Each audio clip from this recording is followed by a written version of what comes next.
Mateus capítulo 6, versículos 25 a 34, diz o seguinte: Por isso vos digo, não andeis ansiosos pela vossa vida, quanto ao que haveis de comer ou beber, nem pelo vosso corpo, quanto ao que haveis de vestir.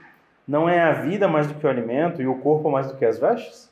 Observai as aves do céu. Não semeiam, não colhem, nem ajuntam em celeiros. Contudo, vosso Pai Celeste a sustenta. Porventura não valeis vós muito mais do que as aves? Qual de vós, por ansioso que esteja, pode acrescentar um côvado ao curso da sua vida? E por que andais ansiosos quanto ao vestuário? Considerai como crescem os lírios do campo. Eles não trabalham, nem fiam. Eu, contudo, vos afirmo que nem Salomão, em toda a sua glória, se vestiu como qualquer um deles. Ora, se Deus veste assim a erva do campo, que hoje existe, amanhã lançada no forno, quanto mais a vós outros, homens de pequena fé. Portanto, não vos inquieteis, dizendo, que comeremos, que beberemos, ou com que nos vestiremos? Porque os gentios é que procuram todas estas coisas, pois vosso Pai Celeste sabe que necessitais de todas elas. Buscai, pois, em primeiro lugar o seu reino e a sua justiça, e todas estas coisas vos serão acrescentadas. Portanto, não vos inquieteis com o dia de amanhã, pois o amanhã trará os seus cuidados. Basta ao dia o seu próprio mal. Vamos orar mais uma vez? Deus, que o Senhor nos oriente, meu Pai, nessa reunião, que o Senhor nos oriente por meio da Tua palavra, a como lidar com a ansiedade, com esse mal que assola o nosso coração. Que o Senhor nos dê sabedoria, que não seja apenas uma mera informação para entrar na cabeça, mas que de fato seja um conhecimento que frutifique em contentamento, em boas obras, não somente na semana, mas para o resto da nossa vida. É isso que te pedimos, meu Pai, em nome de Jesus e no poder do Espírito Santo. Amém. Joia. Pensando nesse texto de Mateus, no capítulo 6, e algumas outras passagens, mais na parte final, eu dividi em 3 partes sobre esse tema de como lidar com a ansiedade. Primeiro, a gente vai ver uma visão errada sobre como a gente lida com as coisas desse mundo e que acabam gerando ansiedade.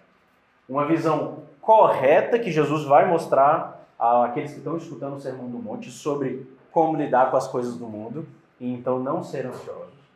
E terceiro, uma ação correta, como na prática poder estar lidando com a ansiedade do nosso coração. Então, primeiramente uma visão errada, depois uma visão correta, depois uma ação correta. Beleza? A primeira coisa que a gente tem que ver aqui, puxando do capítulo 6 de Mateus, é esse verbo aqui, que Jesus fala, não andeis ansiosos. Esse verbo, andeis ansiosos, lá no grego, chama assim, verina. É um nomezinho feio, mas o engraçado dele não é a sua etimologia, a significação dessa palavra. Literalmente, quando Jesus fala, não andeis ansiosos, ele está falando, não se dividam aos pedaços, não se estilhassem pelas coisas desse mundo. Normalmente, quando a gente fala de ansiedade, a gente sempre trata aquela angústia do coração acerca de coisas que estão acontecendo ou não estão acontecendo, de coisas do futuro que estão acontecendo ou não estão acontecendo, de coisas que a gente tem ou de coisas que a gente não tem. Né? De fato, é um sofrimento do coração, a gente vai chegar um pouquinho lá, mas é engraçado que no grego ele traz essa coisa, como se a gente tivesse despedaçado pelas coisas desse mundo. Não é... Oh, nossa, eu queria determinada coisa e eu não tenho. Eu queria ver determinada coisa e eu não tenho. E eu não estou vivendo. É de fato um despedaçar. É uma desolação, é um sofrimento pelas coisas que você acha que deveria ter. Ou que acha que deveria viver. Né? E aqui nessa passagem de Mateus 6, Jesus está falando até de coisas bem básicas. Olha, não se despedacem. Não fiquem ansiosos pelo que vocês têm, o que vocês vão haver de comer, o que vocês vão haver de beber, ou até mesmo o que vocês vão haver de vestir. Ele fala, ora, aqui no versículo 25, não é a vida mais do que o alimento e o corpo mais do que as vestes? Ele fala, olha, conquanto essas coisas são essenciais, tem coisas que são mais importantes que ela. Sua própria vida, sua própria existência. E ele começa a dar uma série de exemplos. Olha os passarinhos. Eles não fazem nada, eles não trabalham, mas o Pai cuida delas. Olha os lírios do campo. Não fazem nada, mas nem Salomão se veste como essas flores do campo. E vocês, homens, vocês não valem muito mais do que um passarinho? Vocês não valem muito mais do que uma flor do campo? Com certeza, Deus vai cuidar de vocês, do que vocês têm de comer, no que vocês têm de beber, no que vocês têm de vestir. Se isso aqui são coisas básicas, pensem em coisas da sua vida que vocês desejam. Coisas da vida de vocês que vocês gostariam de ter, gostariam de estar vivendo. Deus vai cuidar dessas coisas. Mas é por essas coisas, tanto as que estão aqui quanto as que estão no seu coração, que muitas vezes a gente se despedaça, a gente quebra, a gente se entristece de uma maneira profunda, a gente se angustia de uma maneira profunda. Então, de uma maneira bem resumida, a gente podia falar que a ansiedade é um sofrimento pelos nossos desejos. Alguém discorda disso? Alguém tem alguma coisa a acrescentar? Tranquilo? A gente sofre por coisas que a gente deseja. Seja coisa que a gente deseja ter no futuro, coisa que a gente deseja ter no presente, a gente não tem e a gente sofre por isso. Eu acrescentaria uma coisa mais, além do que a gente deseja, às vezes a ansiedade é um pouco do que a gente tem que fazer amanhã e a gente já está preocupado com hoje. Como que vai fazer, de forma que vai ser. Aí você já sofreu e o negócio ainda está... Nem aconteceu. Exatamente. É um ótimo exemplo. Mas você deseja, será que eu vou conseguir fazer? Será que eu vou conseguir fazer aquele estudo do MP? Será que nossa, eu tenho que fazer. Não, será que o pessoal vai gostar? Será que o pessoal não vai gostar? Eu desejo que as coisas ocorram todas bem. Inclusive com coisas que eu sei que vão acontecer. Às vezes tem coisas que a gente não sabe, tem coisas que a gente sabe. Mas a gente deseja que as coisas aconteçam de uma determinada maneira, num determinado tempo ou num determinado modo que a gente gostaria. Mas vamos trazer isso de uma maneira mais específica, vamos trazer isso de uma maneira mais teológica, vamos deixar assim. Quem tiver Bíblia de Genebra pode acompanhar, não tem problema. Quem não tem só pode me escutar tranquilo, que a gente vai ler o Catecismo Maior de Westminster, as perguntas 146 até 148. Oi? Tem no aplicativo da igreja, olha só, eu nem sabia disso. Catecismo Maior de Westminster, pergunta 146 a 148.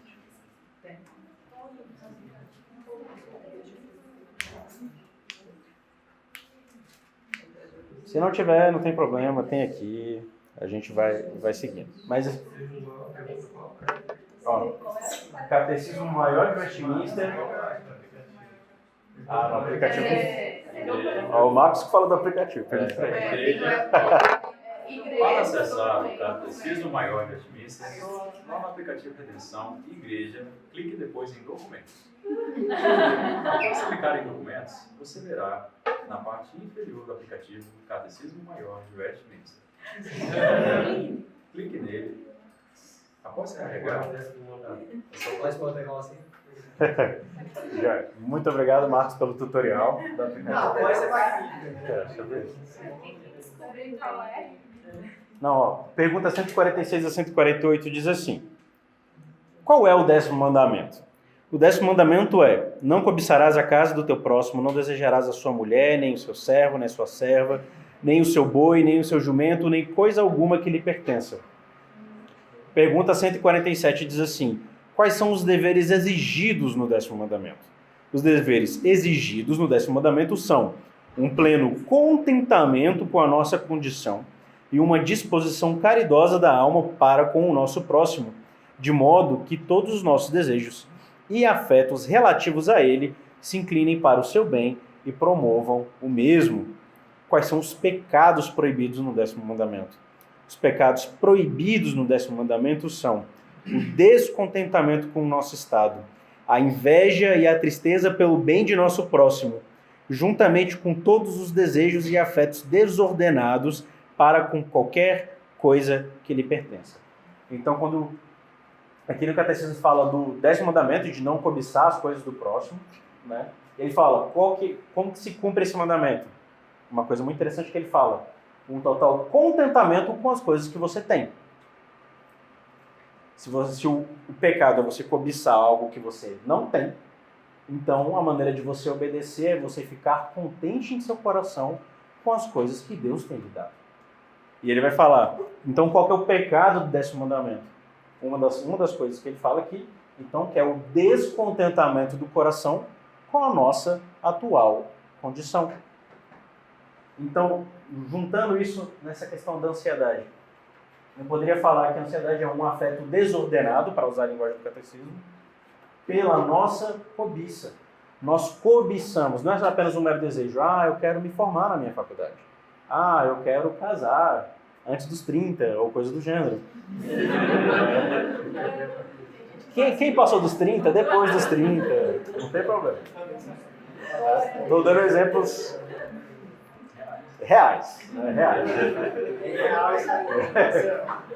Então, assim, o problema é quando a gente cobiça e a gente se despedaça por esses desejos. Não tem problema você querer se casar antes dos 30. Agora, se você começa a morrer de ansiedade porque você está solteiro e seus amigos estão casando, isso já se torna uma ansiedade, isso já se torna uma cobiça, um descontentamento com a sua atual condição. Não tem problema você querer ter um emprego bom, passar num concurso.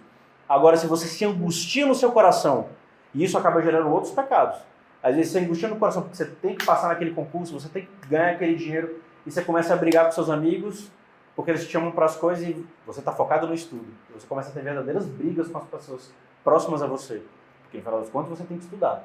Você acaba largando coisas da igreja total. Você nem vem no culto porque você tem que estudar para o concurso, porque a sua ansiedade te leva a estudar para o concurso. Porque se você não estudar, você não vai passar e por aí vai. Não tem problema de a gente ter desejos. O problema é o que eles nos levam a sentir e o que eles nos levam a fazer. Então, cobiça sobre o quê? Cobiça de, por exemplo, possuir coisas. Ah, eu queria ter aquele carro. Ah, eu queria ter aquele salário. Ah, eu queria ter aquele emprego. Ah, eu queria ter aquela namorada. Ou de viver situações. E às vezes, é de viver e de ter coisas no seu tempo e do seu modo. Às vezes, não tem problema nenhum você passar dos 30 e depois casar depois dos 30. O problema é você angustiar o seu coração enquanto isso não acontece. Você viveu uma pessoa aflita, conflituosa, porque não está sendo no seu tempo, não está sendo no seu modo. Então a gente pode falar que, de certa maneira, a cobiça, além de ser um sofrimento pelos nossos desejos, um afeto desordenado, fruto da nossa cobiça, é um descontentamento com as coisas que Deus dá.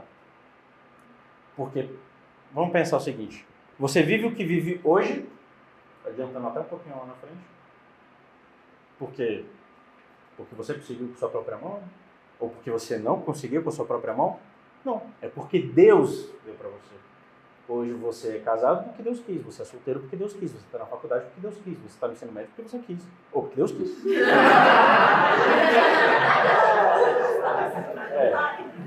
Ato falho. Marcelo, tem acho que é o capítulo 7 lá do livro Exercita-te na Piedade, do Gerald Bridges. Ele fala sobre o 10º mandamento, né? Eu não sei se está alguma coisa dele, mas ele faz um paralelo com o 4º mandamento, né? Que é o 5º mandamento, honrar pai e mãe. E muitas vezes o descontentamento está atrelado a uma submissão ou descontentamento com a nossa própria posição, talvez de autoridade ou subordinação. Né? E ele pega exemplos tanto do trabalho, do dia a dia, como até dentro da igreja. Né? Uma vez eu vi um irmãozinho falando assim, eu queria tanto ser missionário, mas a igreja determinou que a outra pessoa seria missionária.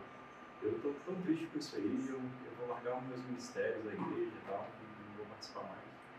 E, assim, mostra também onde é que está o coração, né? Ele cobiçou a vocação do seu próximo. Mas é bem isso. A questão é que a gente esquece de que a gente tem o que Deus dá. Porque Deus dispõe na sua sabedoria que a gente viva as coisas que a gente vive e tenha as coisas que a gente tenha porque Ele quis. E se a gente se descontenta com isso, na verdade a gente está falando, Deus, não acho que foi a melhor maneira. Não acho que foi a maneira mais sábia, não acho que foi a maneira mais justa. Você se rebela contra a posição de Deus, sobre quem Deus é e quem você é. Mas vamos seguir isso agora no segundo ponto. Se a gente viu uma visão errada, né, o que a ansiedade traz para a gente, que ela é um sofrimento, que ela é um afeto desordenado da nossa cobiça e que é um descontentamento com as coisas que Deus dá, essa mesma passagem de Mateus nos mostra uma visão correta sobre as coisas que acontecem com a gente. Quem é que sustenta? Ele está falando assim, Jesus está lá falando com o pessoal e ele fala, quem é que sustenta vocês? Vocês conseguem colocar um côvado, né? O côvado era uma medida Literalmente assim, né? Do cotovelo até a ponta do dedo. Vocês conseguem acrescentar alguma coisa na vida de vocês com a sua própria mão? Ah, vou viver mais 10 anos. Vocês conseguem fazer isso? Por que vocês ficam procurando fazer essas coisas, buscando essas coisas? Olha o passarinho. O passarinho faz muito menos do que vocês e o Pai cuida.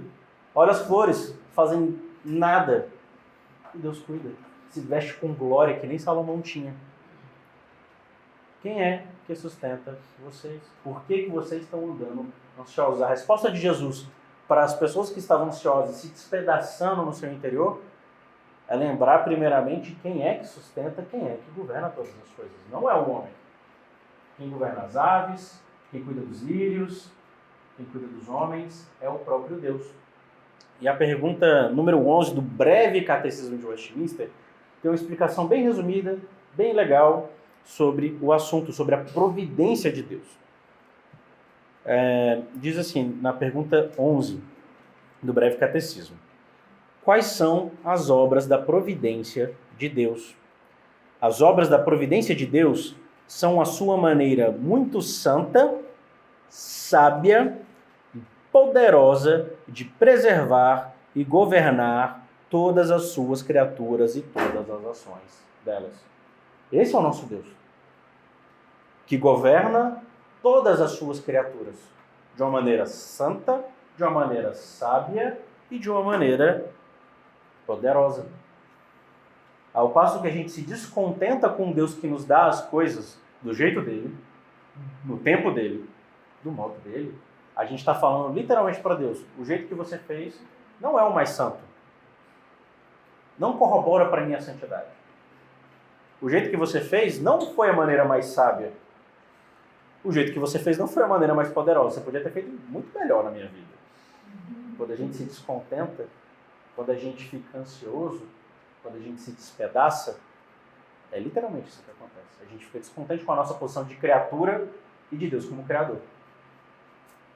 Marcelo, acho que também tem falta de confiança, né? Sim. Mas, tipo assim, além da gente achar, será que Deus não está fazendo o melhor para mim agora, mas também que Ele não fará o melhor para mim no futuro. Assim, se eu não fizer alguma coisa, Deus, tipo assim... Ele não está cuidando de mim. Ele não vai cuidar, não vai dar certo, eu tenho que fazer alguma coisa, porque senão vai dar tudo errado. Exatamente. É se descontentar com o que a pergunta 11 fala aqui sobre de que a governança de Deus é poderosa. Se Deus não está cuidando de mim, então não vai conseguir cuidar depois.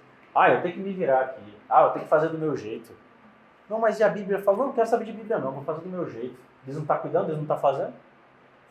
E o engraçado é que, por exemplo, a gente vê no livro de Jó, a gente vê no início de Jó um diálogo entre Deus e o diabo, né? E o diabo fala, não, aquele teu servo lá, duvido que se eu trazer uma desgraça na vida dele, ele ainda vai te servir.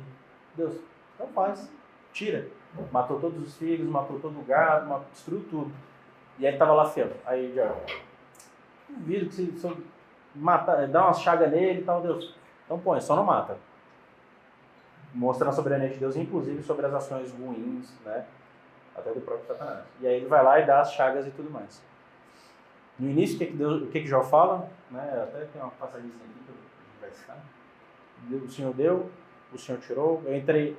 Eu vim ao mundo nu, vou sair do mundo nu, glória seja dada ao Senhor. E fala que nisso Jó não pecou de maneira nenhuma. Mas, mais na frente, lá no livro de Jó está sofrendo. Jó não está entendendo. Jó se entristece. Ele fala, eu queria que Deus pudesse aparecer aqui, porque não sei o que está rolando e tudo mais. E ele vai assim ao longo do livro e no final Deus aparece. E o que Deus fala para ele? Onde você estava quando eu estendi o céu? Não, porque você é sábio, né? Você sabe da sua posição, né? Onde você estava quando eu coloquei limite para o mar? Não, porque você sabe, obviamente, né? Você estava lá quando eu fiz isso. Ele não responde Jó por que fez. Ele podia ter falado, não, Satanás veio e tal, e eu falei, não, pode deixar e tal, pode fazer. Mas ele não falou. Quando Jó perguntou e Deus apareceu, ele falou, olha, me responde essas coisas, então eu vou te falar. Aí ele fala todas as coisas maravilhosas que Deus fez, que ele mesmo fez. E Jó fala, olha, põe a minha mão na boca uma vez, põe a minha mão na boca 2 vezes. Bem sei que tudo pode e que nenhum dos seus planos podem ser frustrados. Ele nem chegou a perguntar de novo. Ele aceitou a sua posição diante da providência de Deus na vida dele. Depois Deus abençoou, deu mais filhos, retornou o gado. Mas às vezes na nossa vida pode ser que isso não aconteça. Pode ser que a gente continue sem filhos e sem gado. E se isso acontecer, é a providência de Deus. E a providência de Deus é santa, é sábia e é poderosa. Se a gente entender o que acontece na nossa vida, não é porque a gente está fazendo ou deixando de fazer, ou os outros estão fazendo ou deixando de fazer, mas que Deus está fazendo tudo, a nossa ansiedade, com certeza, diminui. Uma segunda coisa que a gente vê lá no texto de Mateus é, olha, se ele está sustentando, se Deus sustenta os passarinhos, se Deus sustenta as flores, se Deus sustenta os homens, o que vocês têm que fazer? Ele fala, não persigam essas coisas, os gentios fazem essas coisas. E a ideia de procurar literalmente é de perseguir. Os gentios vão avidamente procurando o que comer, o que beber, o que vestir, porque comamos e bebamos porque amanhã morreremos. É assim que os gentios pensam. É assim que quem não tem Deus pensa. Ele fala, olha, para vocês têm que se contentar com o que vocês têm. Vocês têm um corpo, vocês têm vida, porque Deus está dando. Se contentem com a situação que o Pai está dando para vocês. Antes de se preocuparem com essas coisas, eu poderia acrescentar aqui faculdade, relacionamentos, vida na igreja, sabe? Salário. Busquem o meu reino. Porque o Pai sabe do que vocês estão precisando. Deus não é um ignorante. Eu não sei o que o Marcos quer na vida dele. Vai ter que orar para mim para eu saber. Não. Ele é onisciente, ele sabe todas as coisas. Ele sabe o que cada um de nós precisa. Quando a gente vai falar, a palavra nem sai da nossa boca e Deus já sabe. Quando a gente ora, Deus já sabe. Então, de certa maneira, essa não tem que ser a maior preocupação do nosso coração. Inclusive as coisas mais básicas. Antes de pensar em comer, antes de pensar em beber, antes de pensar em vestimenta, a gente tem que buscar o reino. E a promessa de Jesus é, se vocês buscarem essas coisas, as demais coisas vão ser acrescentadas. Não é uma teologia da prosperidade. Eu vou ser crente, Deus vai me dar coisas. Né? Mas se preocupem com o que é importante. E o Pai vai cuidar de vocês. Não temam, uma outra passagem, Jesus fala assim, olha, não temam aqueles que podem matar o corpo, mas antes temam aquele que pode matar o corpo e a alma. Não temam essas coisas que porventura podem te matar se você não tiver elas. Se preocupe com o reino do teu Deus, que pode te dar a vida eterna, ou pode matar o seu corpo e a sua alma. Busque o reino de Deus, seja crente no seu dia a dia, devocional todo dia, evangelizar todo dia, orar sem cessar, louvar sem cessar, meditar no Senhor sem cessar. E parte disso é um spoiler de amanhã de manhã. Então, essa é a vida cristã, a gente buscar o reino do Senhor em todas as coisas, quer comais, quer bebais, faça isso para a glória de Deus. Busquem o reino de Deus, busquem a glória do Senhor, e o resto, Deus vai fazer. Não é um chamado à acomodação, para a gente ser desleixado. Então vou ficar aqui na igreja, vou só orar, Deus vai me dar um carro, Deus vai me dar um emprego, Deus vai me dar esposa. Não é isso. De novo, não é uma troca, seria só apenas uma versão diferente de teologia da prosperidade. Né? Não é um chamado à acomodação, um chamado à preguiça. Da mesma maneira, não tem problema a gente ter desejos. Cara, eu quero casar, cara, eu quero formar na faculdade, eu quero passar no concurso público, eu quero ter um emprego, eu quero ter um salário. Não tem problema a gente ter desejos. São coisas lícitas, todas essas coisas. A questão é, onde está o seu coração? Aonde está o seu coração? Você quer apenas um alívio para a sua dor? Você quer apenas casar por casar? Para ser talvez bem aceito na sociedade, porque seus amigos todos estão casando e você está ficando solteiro? Acontece, gente. Acontece. Aonde está o seu coração? Está no concurso público ou está no Senhor que pode te dar concurso público? Uma vez, estava tendo uma conversa, algumas pessoas em determinada época, e é que eu não posso expor. Aí a gente estava falando sobre, por exemplo, a idolatria do concurso público, né? Aí não, porque a idolatria, o cara que larga os amigos, larga a igreja para passar no concurso público e tal. Aí o menino falou assim, não, é porque às vezes a idolatria funciona, né? Ele falou, porque eu estudei loucamente, porque estava casado, tive um filho, falei, vou passar no concurso. Fiquei louco no concurso, passei no concurso, e aí beleza, voltei a vida de igreja normal e tal. Ele falou, não. Aí a pessoa, falou, uma pessoa mais experiente, mais velha, ela falou assim, não foi idolatria que deu certo. Deus te deu concurso público apesar da sua idolatria. Deus detestou a sua idolatria. Mas apesar disso, ele foi gracioso e te deu concurso público para você poder sustentar a sua família. Não foi por causa da idolatria. Foi apesar dela. Então, de novo, não é uma questão da gente não poder desejar coisas ou da gente se acomodar e não fazer nada. Ah, vou só aqui orar e tudo. Né? Não vou estudar. Né? Aquela velha história do menino que ora e não estuda para a prova, né? E quer tirar 10. Não é isso, mas aonde está o nosso coração? Então, a gente viu o que a ansiedade traz de uma visão errada sobre as coisas, como a gente se relaciona com as coisas desse mundo, uma visão correta, sabendo que Deus é que nos dá todas as coisas e por causa disso, isso é santo, sábio e poderoso e que a gente tem que aceitar com amor e com sabedoria, buscando o reino dele. E agora a gente vai ver, ok, muito bacana, mas como que eu faço isso de uma maneira concreta? Na prática, Marcelo, o que eu posso fazer para lidar com a ansiedade? Né? Tá, isso aqui eu entendi, muito bacana, mas meu coração ainda está apertado. Né?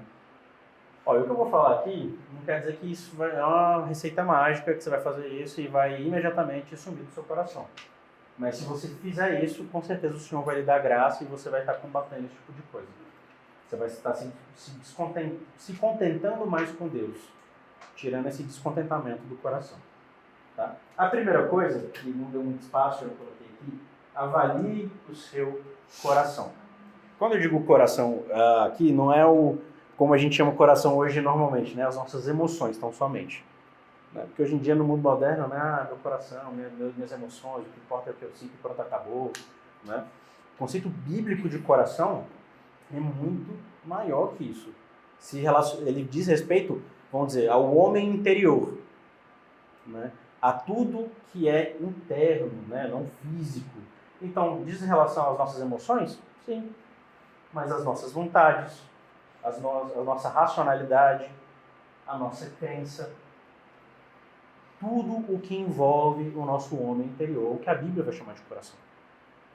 Então, por exemplo, alguém pode ler para mim Provérbios 4, 23, se eu não me engano? Passagem conhecida, passagem de crente. 4, deixa eu ver. 4:23, isso mesmo. Posso ler? Pode. Sobretudo que se deve guardar o coração, porque dele procedem as fontes da vida. Joia. Passagem clássica, né? A gente tem que guardar o nosso coração.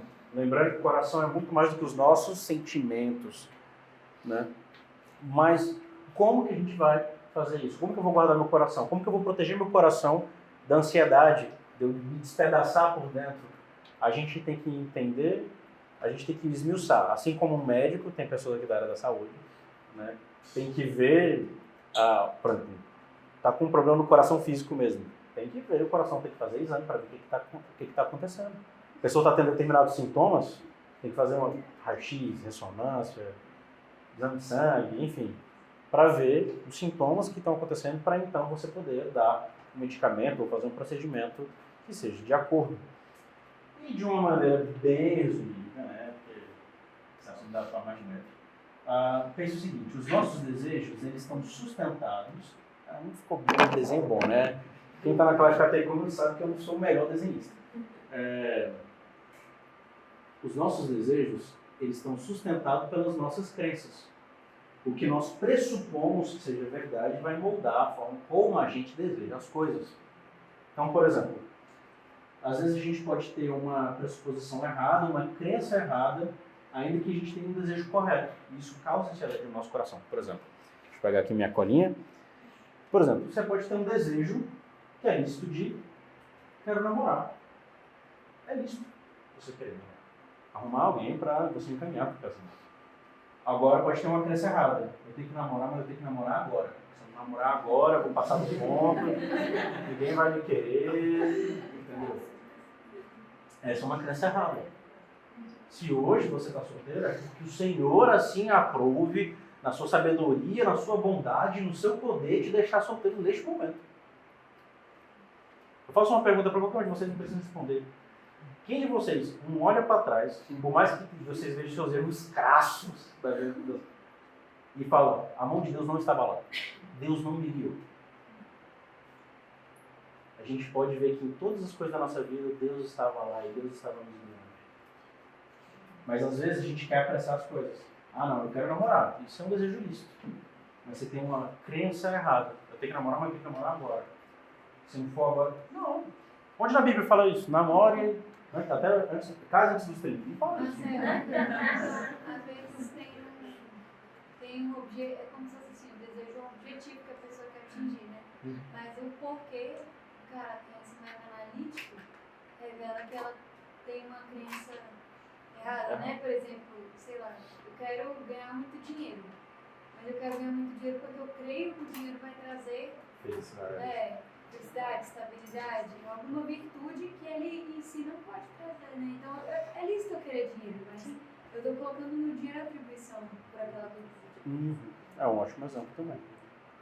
Às vezes, a forma como a gente crê faz com que o desejo lícito seja corrompido e assim a gente sofre, a gente se despedaça, a gente fica ansioso.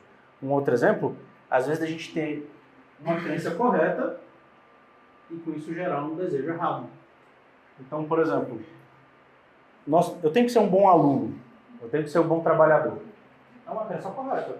Deus fala que a gente tem que fazer as coisas com excelência, que a gente tem que trabalhar para os nossos empregadores como a Cristo, a Deus, e não para os nossos chefes humanos, né? Se você é um estudante, para os seus professores, tem que ser um bom aluno. Se eu tenho que ser um bom aluno, eu tenho que tirar 10. Eu concluo com isso que eu tenho que tirar 10, se eu não tirar 10, eu estou pecando contra o Senhor. Às vezes, você não pode estar pensando exatamente dessa maneira, mas às vezes você pode agir dessa maneira.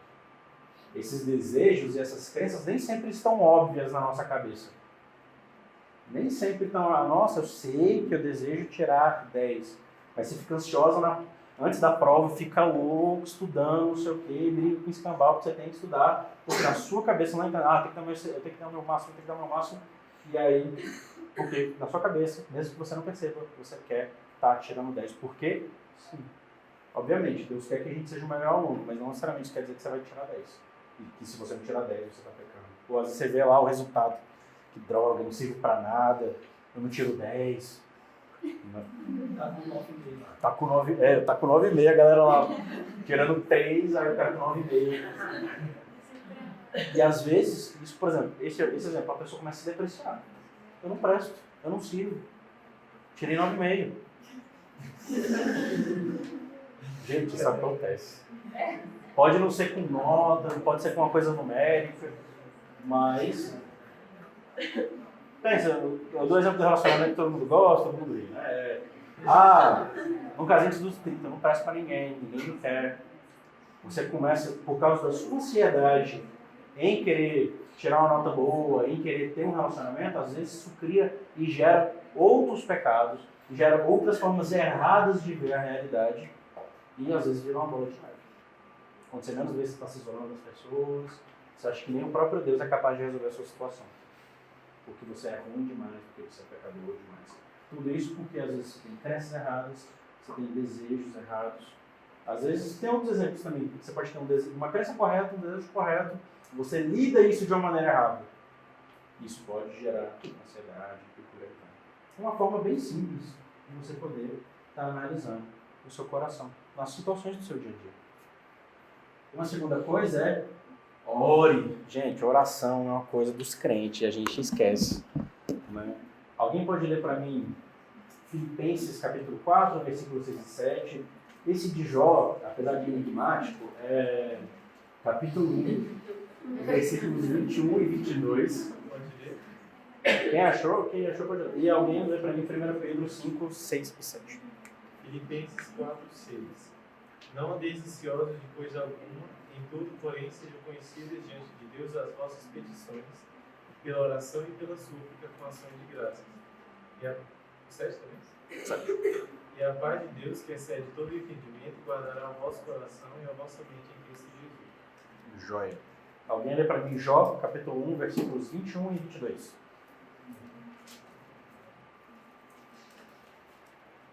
Ele diz: Nu sai do ventre da minha mãe e nu volta aqui. O Senhor o deu e o Senhor o tomou. Bendito seja o nome do Senhor. Em tudo isto só não pecou, e nem atribuiu a Deus falta alguma. E 1 Pedro 5, versículos 6 e 7. Humilhai-vos, portanto, sob a poderosa mão de Deus, para que ele em tempo oportuno vos exalte, lançando sobre ele toda a vossa ansiedade, porque ele tem cuidado de vós. Joia.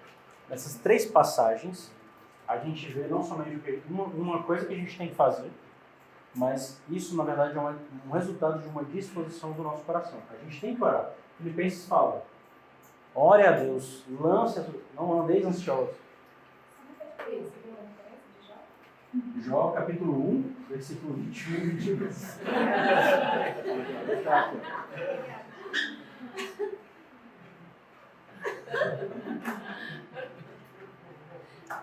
Desculpa, gente, eu fiz na pressa.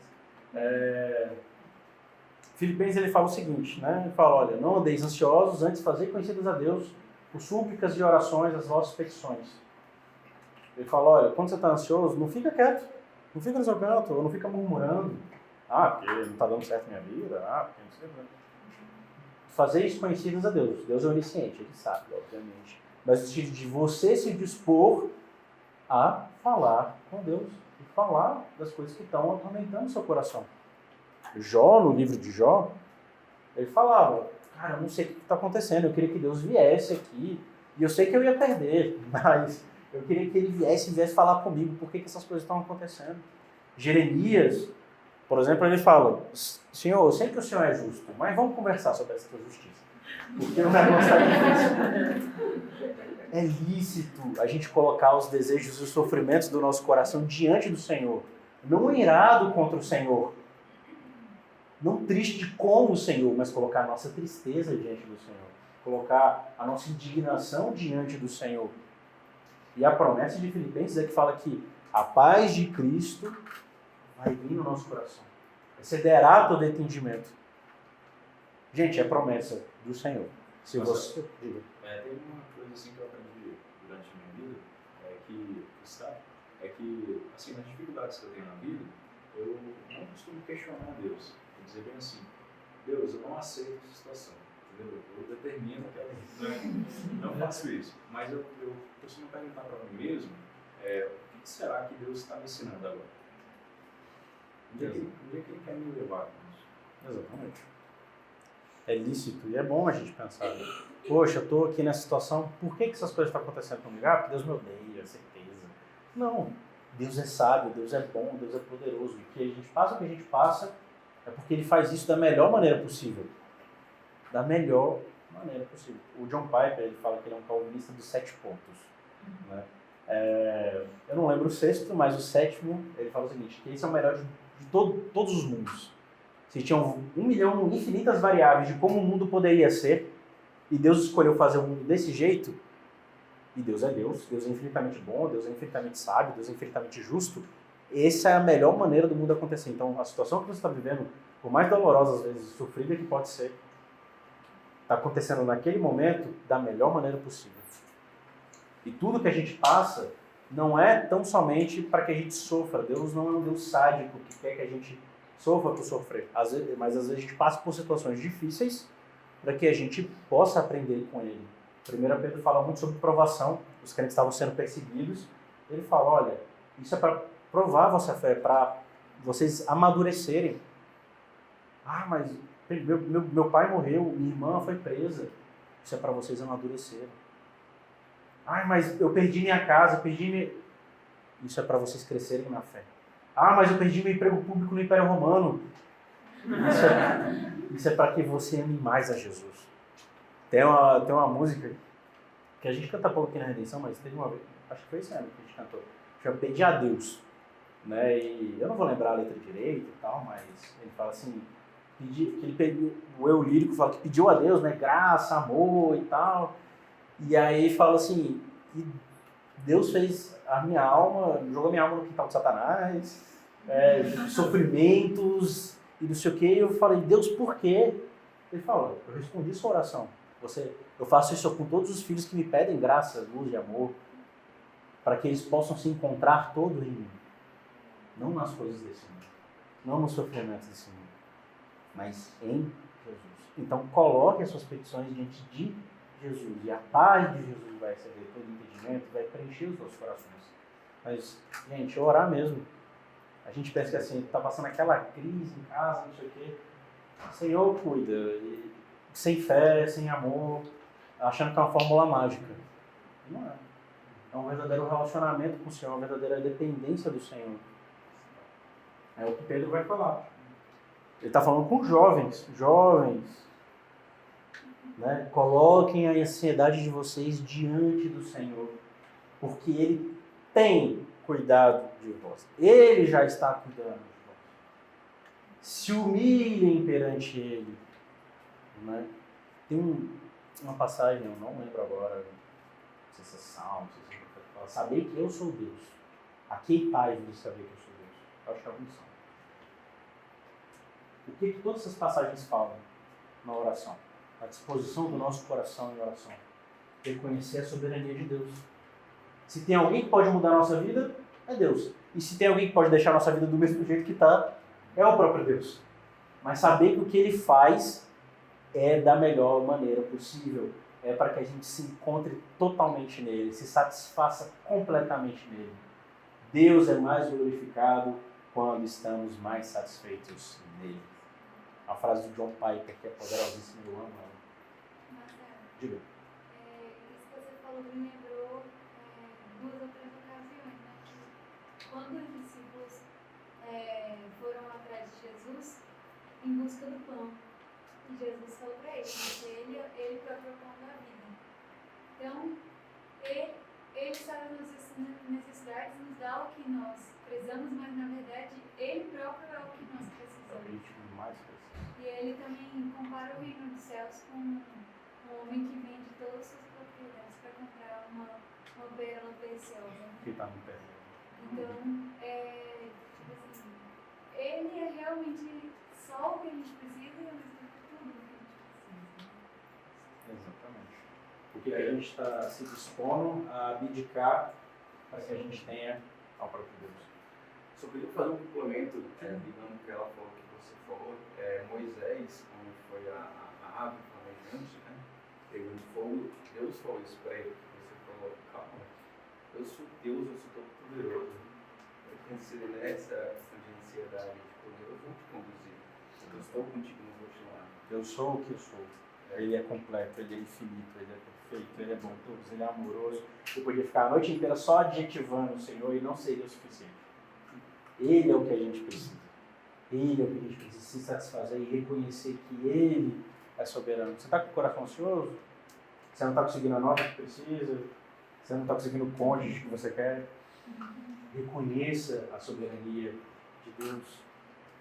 Marcelo, em relação ali à questão da oração, nesse texto de Mateus 6, 25 a 34, ele, nesse mesmo bloco de texto, voltando um pouco mais, tem sobre a oração dominical. E na Bíblia de Estudo de Genebra, quem tem uma Bíblia de Estudo de Genebra aí, tem uma nota aqui na página, na mesma página, sobre oração e por que devemos orar. Algo muito interessante que depois só uma sugestão para as pessoas poderem ler essa nota. Nota de rodapé Genebra, quem não tem, cai de formiguinha, tira foto, está na área da tecnologia, né? Agora é mais facilitado. Outra coisa, se a gente reconhece que Deus é Deus, que Deus é tudo, que Deus governa, isso necessariamente tem que dizer que nós estamos reconhecendo que nós somos pó, que nós somos homem, que nós somos muito pouco diante do Senhor da glória. Ao mesmo tempo, nós somos filhos amados, redimidos, conformados à imagem do Filho Jesus Cristo. A A gente tem que reconhecer o nosso lugar. Manda quem pode, obedece quem tem juízo. Então, é o que Pedro está falando. Se humilhem, jovens, diante do Senhor. Coloquem ansiedades diante do Senhor. Porque Ele já tem cuidado de vocês. Muitas vezes, é que nem o Marcos tinha citado, a gente se descontenta com a posição que a gente está. A gente se descontenta com o nosso emprego, a gente se descontenta com o nosso salário, a gente se descontenta com a nossa situação na faculdade, a gente se descontenta com a nossa situação na igreja, a gente se descontenta com os nossos relacionamentos. A gente se descontenta, a gente se quebra, a gente reclama, a gente murmura, a gente se irrita. Mas por quê? Porque eu acho que as coisas deviam ser assim. Porque eu acho que as coisas deviam ser de tal maneira. Eu acho que eu devia ter tal posição, ter tal salário, ter tal currículo. Que as pessoas têm que reconhecer isso em mim. Não. Concordo, a gente pode ter desejos. Esses desejos não podem tomar conta de nós. Não podem nos estilhaçar, não podem achar que a gente é alguma coisa diante do próprio Deus. De novo, vai falar. Se a gente não se humilhar perante Deus, a gente está falando para Deus, o Senhor não é sábio, o Senhor não é bom, o Senhor podia ter feito de uma maneira melhor que eu estou te falando. Que a gente reconheça que Deus é Deus e que a gente é a gente. Que a gente reconheça a soberania e se humilhe perante Ele. A terceira coisa é pedir a Deus. Né? Filipenses fala de petição, da gente colocar diante de Deus nossas súplicas. Né? Uma coisa que eu estava falando um pouquinho antes, faça isso ser uma constante na sua vida. Você tem que orar porque você é crente. Né? Mas como tem sido sua rotina de oração? Você ora só quando o problema vem? Ou você ora todos os dias? Você ora todos os dias? Beleza. Você ora quantas vezes por dia? Ah, você ora 3 vezes por dia? Que bom, tem gente que ora 5 vezes por dia. Não tem limite para essas coisas. A questão é, o quanto vocês têm se dedicado, de acordo com a rotina específica de cada um, o quanto vocês têm dado prioridade à oração. A gente às vezes se contenta com acorda, né? Bom dia, Espírito Santo. E de noite, me guarda, Senhor, até amanhã. Ou orar pela comida. Né? Mas não, aqui está falando de colocar súplicas, petições, colocar seu coração diante do Senhor, se humilhar perante o Senhor. Isso exige não somente qualidade a cada vez que você faz, mas qualidade na frequência que você faz. E a quarta e última coisa que eu coloquei no bojo da oração, ainda que não é necessariamente ligar, é oração, conheça o seu Deus. Conheça o seu Deus por meio da palavra do seu Deus. Como você vai se relacionar, como você vai conversar, como você vai pedir a uma pessoa que você não conhece. Como você vai se relacionar com uma pessoa que você não conhece. Tipo aquele casamento arranjado, né? Só se for. Como você vai casar com uma pessoa que você não conhece? Como você vai falar que ama uma pessoa que você não sabe o que ela gosta, não sabe o que ela faz. Muitas vezes a nossa vida de oração é pouca porque a gente tem um pouco conhecimento das Escrituras. A gente vê vários crentes dentro da Escritura, né? E na história da igreja, que eles tinham uma vida de oração maravilhosa porque eles tinham um conhecimento maravilhoso do seu Deus. Eles podiam pegar os salmos e orar os salmos, eles sabiam às vezes salmos de cor e recitavam nas suas orações. Às vezes pegavam partes de várias passagens bíblicas e utilizavam no seu contexto específico. Você pega, por exemplo, o Salmo 32, que fala: bem-aventurado o homem cujo pecado é perdoado e a iniquidade é coberta. Fala que o Senhor, assim como o Oriente dista do Ocidente, o Senhor afasta de mim as minhas transgressões. Bíblico, é inspirado, o Senhor falou para a gente pode utilizar como cântico, como oração. E não é só os Salmos, né? A Bíblia inteira. Você tem conhecido o seu Deus? Você tem conhecido o seu noivo? Como você está se relacionando com ele? A nossa vida de oração vai se aprofundar à medida que a gente se aprofundar nas Escrituras. E ao mesmo tempo a gente se aprofunda no conhecimento das Escrituras à medida que a gente se aprofunda em oração. Essas coisas não são independentes, são interdependentes. E uma terceira coisa para lidar com a ansiedade é viver em comunidade. Essa eu peguei só algumas passagens e a gente fazer umas aplicações um pouco mais rápidas. Alguém pode ler para mim Provérbios 12, 25? A gente dá para ler dessa vez, né? Os números são grandes. Alguém lê para mim Provérbios 12, 25. Vamos começar com Provérbios 12, 25. A ansiedade no coração do homem o abate, mas a boa palavra o alegra. Joia.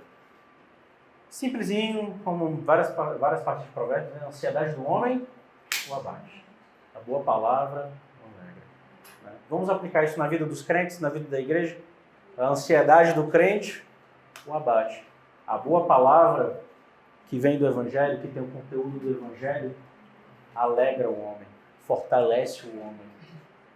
Alguém pode ler para mim Colossenses 3,16? Habite ricamente em vós a palavra de Cristo, instruí-vos e aconselhai-vos mutuamente em toda a sabedoria, louvando a Deus com salmos e hinos e cânticos espirituais, com gratidão em vosso coração. Joia. Habitar a palavra de Cristo no seu coração, instruir e admoestai-vos uns aos outros. Eu estou muito ansioso, tem muitos problemas na minha vida, e meu coração está quebrado, estou despedaçado e tal. Cara, como é que está a sua vida de igreja? Eu sento no meu canto e tal. Não, tem uma galera que eu converso, assim. WhatsApp e tal. Faça laços. Seja intencional em fazer laços com seus irmãos. Porque eles vão admoestar e instruir você. E o Senhor vai te usar para admoestar e instruir seus irmãos. E junto vocês vão louvar o Senhor com salmos, hinos e cânticos espirituais. Esse é o desejo do Senhor. Busquem pessoas para fortalecer laços. Busquem inclusive a pessoa que está lá. Está lá no meu cantinho e tal. Busquem essas pessoas, porque às vezes elas estão passando por problemas. Às vezes elas estão sozinhas e às vezes elas não têm capacidade, ou naquele momento não estão tendo capacidade de encontrar e buscar alguém. Vocês têm tido essa iniciativa de buscar os seus irmãos, de cuidar dos seus irmãos, de instruir os seus irmãos, que às vezes estão com o coração despedaçado. E às vezes você já passou por um problema parecido. Às vezes você tem um conhecimento bíblico, uma boa palavra para alegrar a pessoa que está com o coração abatido por causa da ansiedade. Não é somente, obviamente, fortaleça os laços com os amigos que você já tem, né? Mas também busque aqueles que você não conhece tão bem. E cuide daqueles que talvez você não conheça tão bem. Porque às vezes a pessoa está tão quebrada que às vezes não consegue. Às vezes tem alguma situação na vida, ou alguma coisa específica, e a gente às vezes deixa ele lá. A gente pode falar, né? A pessoa vai ficar lá, sozinho, não fala com ninguém. Mas você não vai lá. Aí você fala, aquela pessoa não fica com ninguém, né? Uma pessoa chata. Miséria. Mas você falar conversar com ela? Não. Você chamou ela para ir para uma resenha com a galera? Até umas 2 vezes, mas ela falou comigo. Mas você continuou tentando falar com ela? Não, é muito trabalho, não. Eu quero sair com a galera. Sejam intencionais. Busquem as pessoas. Cuidem das pessoas, para que elas não se despedacem. E 2 Coríntios, capítulo 7, versículos 5 a 7.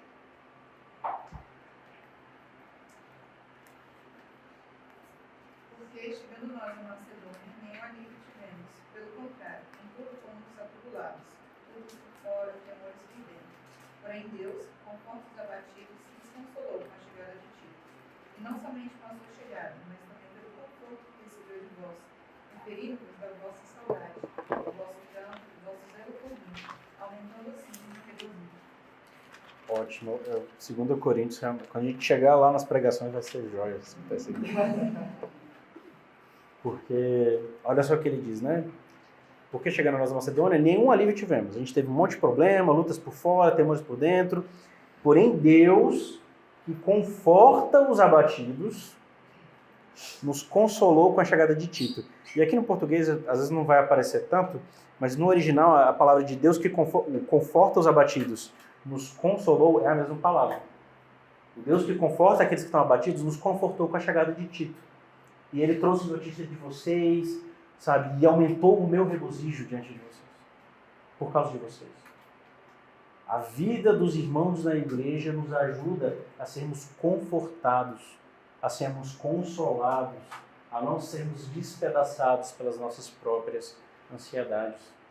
Não é somente um relacionamento individual do crente com o Senhor, ainda que isso seja fundamental, mas do crente com o outro crente.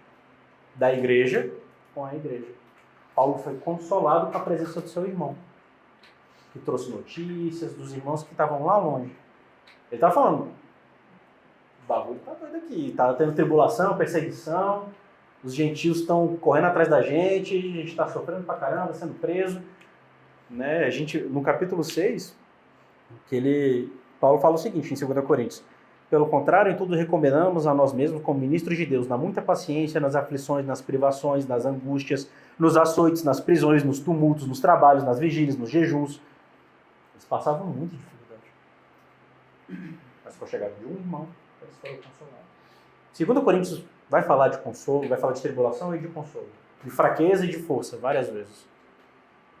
E com a chegada de um irmão da igreja, a união da igreja, eles foram confortados. A boa palavra de Tito consolou o coração abatido de Paulo. Você falou alguma coisa? Eu poderia fazer um complemento no versículo. Isaías 41, versículo 10. Não temas, porque eu sou contigo. Não te assombres, porque eu sou teu Deus. Eu te fortaleço, te ajudo e te sustento com minha destra fiel. Eu acho que é um versículo tipo, está ali, entendeu? Amém. Realmente Deus faz isso. Realmente Deus é bom. E basicamente é isso. Vamos só recapitular. Primeiro a gente viu sobre Mateus 6, sobre a gente não andar ansioso com as coisas desse mundo, não andar despedaçado, nem mesmo pelas coisas mais básicas, porque a gente tem afetos desordenados pela nossa cobiça, a gente é descontente com Deus, e isso é a fonte da nossa ansiedade. Uma visão correta é saber que Deus sustenta todas as coisas de uma maneira sábia, de uma maneira boa e de uma maneira poderosa. Então, se Ele sustenta, a gente tem que estar contente com tudo que Deus nos dá. A gente tem que buscar o reino dele. Não a gente ficar parado demais ou ganancioso demais. Mas onde está o nosso coração é uma coisa que a gente tem que atentar. Então, a gente atenta para o nosso coração, sabendo diferenciar os nossos desejos das nossas crenças, para saber o que está errado no meio do processo que está gerando ansiedade, que a gente possa orar, reconhecendo que Deus é Deus, a gente é a gente, pedir a Deus conhecer o nosso Deus e também viver na comunidade do nosso Deus, viver no corpo da igreja. Tá joia? Um único detalhe, eu acho que talvez alguém vai perguntar sobre isso, então eu já vou me adiantar, porque eu pulei isso aqui. Eu escrevi aqui fisiologia, né? Eu coloquei do lado de fora do coração. Mas na verdade não é uma doença, né? Não é uma doença física e tal, eu sou apenas uma vítima da situação. Sou vítima dos meus hormônios. Sou vítima da minha condição física, do meu corpo, enfim. Eu tomei o cuidado de colocar aqui, coloquei do lado de fora, mas coloquei setinhas, né? Por quê? Sim, de fato, variáveis do nosso corpo podem influenciar se a gente vai ficar mais ansioso com mais facilidade, ou menos ansioso com mais facilidade. A questão é que essas coisas em si mesmas não determinam de fato o nosso coração, o nosso homem interno. Essas coisas a gente deve considerar, mas elas não são determinantes. Por exemplo, se você ficar muito estressado, se você ficar muito chateado com alguma coisa, você perde a fome, seu corpo, dependendo, começa a doer, você sente fisicamente um resultado do seu homem interior. Da mesma maneira, às vezes, se você sentir muitas dores, você vai ficar de mau humor, você vai ficar propenso a se irritar, né? Mas elas não determinam, elas se influenciam. Mas o que vai definir a sua ansiedade não é a sua predisposição física ou a sua facilidade física de lidar com isso. Mas, primeiramente, o seu homem interior. Primeiramente, o seu eu interno, a sua razão, as suas emoções, a sua vontade, as suas crenças, o seu coração. Tá joia?